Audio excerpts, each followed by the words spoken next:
Hi, I'm Robert Reich. And I'm W. Kamau Bell. We're teaming up to highlight an issue that matters a lot to both of us.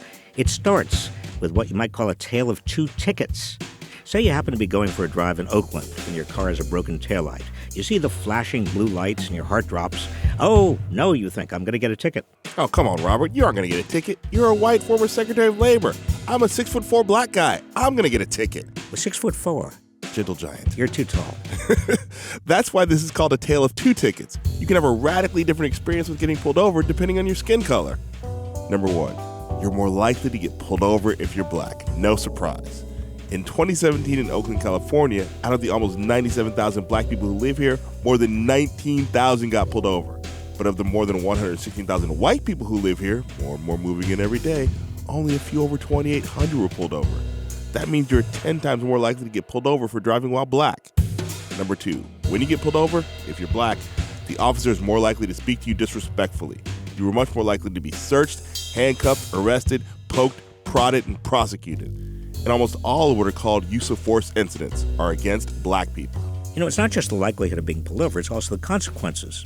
Start with the ticket itself. A broken taillight in California is usually a fix-it ticket. If you can fix it, it costs about $35. But if you don't or you can't pay, with penalties and assessment, it quickly goes up to $235. And in a year, it can be as high as $835. And for those who have a brush with the criminal justice system as a result of getting pulled over, who are almost all black, the cost can balloon quickly.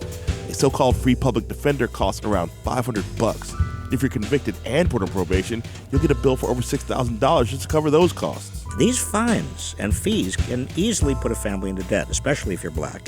For example, the average black family has $5 in savings for every $100 of a typical white family. What the Exactly.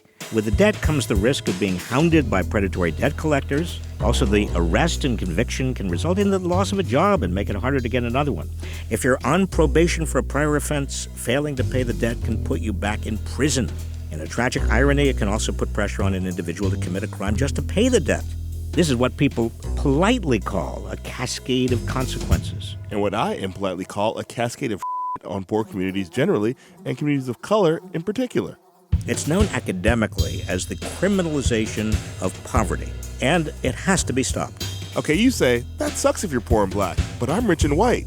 Hey, I got some news. It's bad for you too. In addition to being a massive drain on the economy, these fees don't even help cash-strapped cities.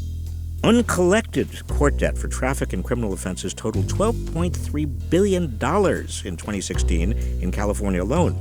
A lot of the fee revenue that does come in goes to collection services that are private and for-profit, which means very little of the money that's collected winds up going to roads, bridges, schools, other good things we all need. That's why we need to stop the criminalization of poverty.